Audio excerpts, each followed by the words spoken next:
Okay, तो अब हम करने वाले हैं सीपीसी का एक क्विक क्विज। सबसे पहले स्टार्ट करते हैं सीपीसी के क्वेश्चन से। सबसे फर्स्ट क्वेश्चन जो हम आपसे पूछने वाले हैं दैट इज़ कि सीपीसी 1908 फोर्स में कब आया। You have 5 seconds to answer. वैसे आप लोग वीडियो को पॉज करके आंसर कर सकते हैं। तो इसका आंसर है 1 जनवरी 1908 को जो है सीपीसी फोर्स में आया था। देन आते हैं एक्ट नंबर पे। सीपीसी का एक्ट नंबर क्या है? So the act number of CPC is 5 of 1908, यानी कि 1908 में 5th नंबर पर CPC जो है वो बनकर रेडी हुआ था, राइट। देन एनेक्टमेंट डेट, जिस दिन ये एक्ट के रूप में बनकर रेडी हो चुका था, दैट इज़ 21 मार्च 1908। और फिर बात करते हैं हम इसके अमेंडमेंट की। तो अमेंडमेंट में हमारा क्वेश्चन क्या है कि जो CPC 1908 है ये कंकरेंट लिस्ट में आता है, राइट। कुछ सेक्शंस जो है उसके, ये वैसे जनरली एक काइंड ऑफ क्वेश्चन नहीं है, मैं समझाने के लिए बता रही हूँ कि सीपीसी जो है वो कंकरेंट लिस्ट में फॉल करता है। तो इसके जो सेक्शंस हैं, जो प्रोविजंस हैं, उन्हें अमेंड करने का काम कौन करती है? पार्लियामेंट और स्टेट लेजिस्लेचर। और जो इसका सेकेंड पार्ट है जिसमें रूल्स हैं, उन्हें अमेंड करने की पावर है हाई कोर्ट ऑफ स्टेट के पास में। तो बेसिकली प्रोविजंस या सेक्शंस को पार्लियामेंट और स्टेट लेजिस्लेचर अमेंड कर सकते हैं, एंड पार्ट सेकंड में जो हमारे पास में रूल्स हैं उन्हें हाई कोर्ट्स जो है अमेंड कर सकती हैं। ओके, लेकिन जो हाई कोर्ट अमेंडमेंट करेगी वो उन्हें ये चीज़ ध्यान में रखनी है कि वो फर्स्ट पार्ट के कॉन्ट्री ना हो, यानी कि जो सेक्शंस हैं उनके कॉन्ट्री कोई भी अमेंडमेंट जो है हाई कोर्ट रूल्स में नहीं कर सकती। फिर सीपीसी किसके ऊपर अप्लाई नहीं करता? कौन से ऐसे मैटर्स है जिस पे CPC does not apply?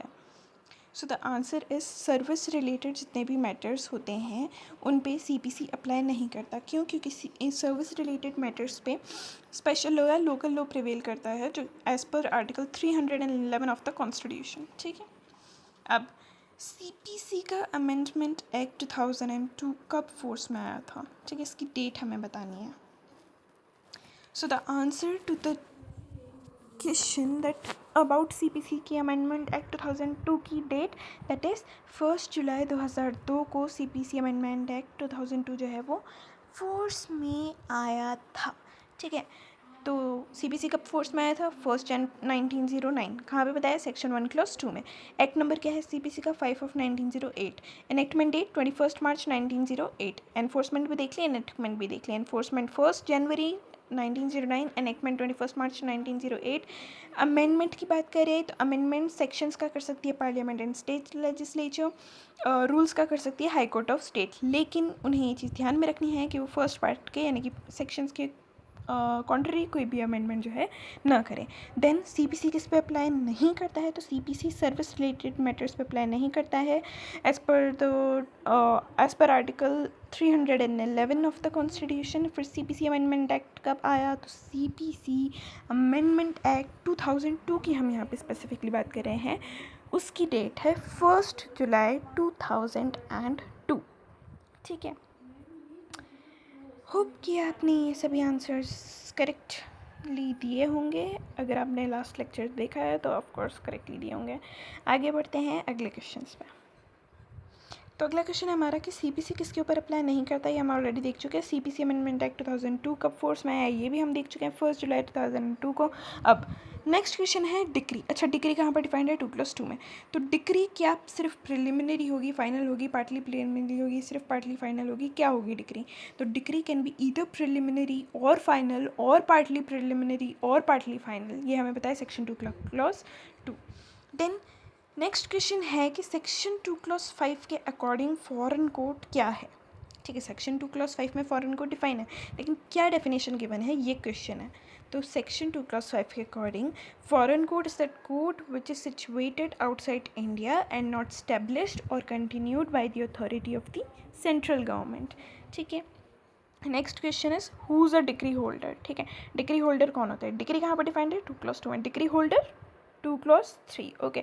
And decree holder is a person जिसके फेवर में डिक्री पास की गई हो या फिर an order capable of execution जो है पास किया गया हो, ठीक है। और कहाँ पर डिफाइंड है ये क्वेश्चन अगर करें तो 2 क्लॉज 3 में, right. Next question is what is the meaning of judgment? Judgment का क्या मतलब होता है? तो जजमेंट मतलब एक ऐसा स्टेटमेंट जो कोर्ट ने दिया हो on the basis of the grounds of degree और ऑर्डर। जजमेंट कहाँ पर डिफाइंड है?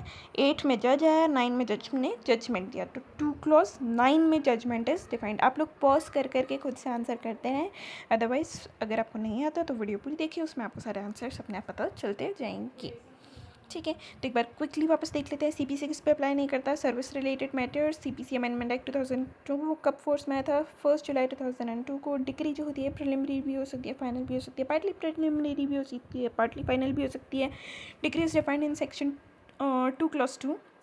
सेक्शन 2 क्लॉज 5 क्या डिफाइन करता है? फॉरेन कोर्ट को डिफाइन करता है। फॉरेन कोर्ट क्या होती है? Court situated outside India and not established और continued by the authority of the central government.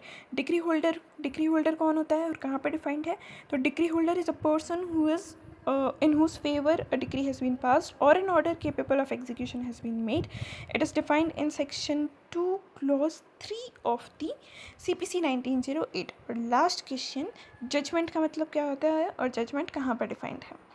तो judgement means a statement given by the court on the basis of the grounds of decree और order and is defined in 2 clause 9।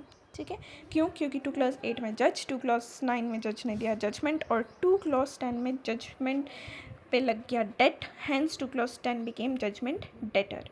जिसका opposite हम कहाँ पे पढ़ते हैं? इसके against decree pass की जा रही है और 2 क्लॉज 3 में यानी डिक्री होल्डर में उसके फेवर में डिक्री जो है वो पास की जा रही है, फिर an order capable of execution has been made.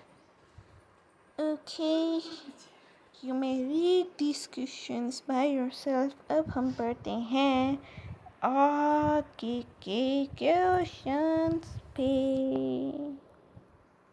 2 clause 9 लिखा हुआ है जजमेंट डिफाइन करने के लिए। जजमेंट 2 क्लॉज 9 में जो है बताया गया है अबाउट जजमेंट। ठीक है, नेक्स्ट क्वेश्चन है कि लीगल रिप्रेजेंटेटिव कहाँ पर डिफाइंड है और लीगल रिप्रेजेंटेटिव होता क्या है?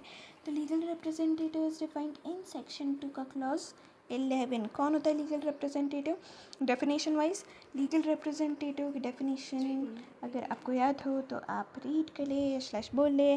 That is a person who represents the estate of a deceased person। अगर हम नॉर्मली बोले तो एक ऐसा व्यक्ति जो कि किसी डिसीज्ड पर्सन की ईस्टेट को रिप्रेजेंट करता है, that is a legal representative. अगला क्वेश्चन है ऑर्डर कहाँ पर डिफाइंड है? ऑल्दो हमने अभी तक जितने भी लेक्चर्स कवर किए हैं उनमें हमने ऑर्डर तक हम अभी पहुँचे नहीं है, ऑर्डर हमने नहीं पढ़ा है, बट स्टिल ऑर्डर डिफाइंड है इन सेक्शन 2 का क्लॉज 14। ठीक है, ऑर्डर होता क्या है? It means a formal expression of a decision of a civil court which is not a decree. ठीक है, ऑर्डर क्या है?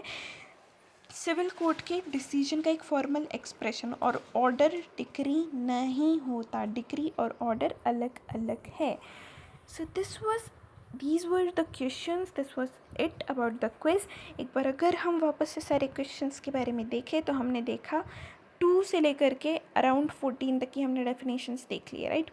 2 क्लॉज 1 में हमें ऑलरेडी पता है क्या है एक्ट इंक्लूड्स, हाँ ठीक है, सॉरी हाँ 2 क्लॉज 1 में हमने एक्ट की डेफिनेशन देखी, देन 2 में हमने डिक्री को देखा था, फिर हमने ये सारे क्वेश्चंस कर लिए हैं।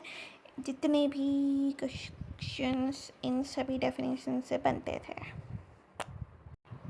तो आपका बहुत बहुत धन्यवाद और पढ़ते रहो।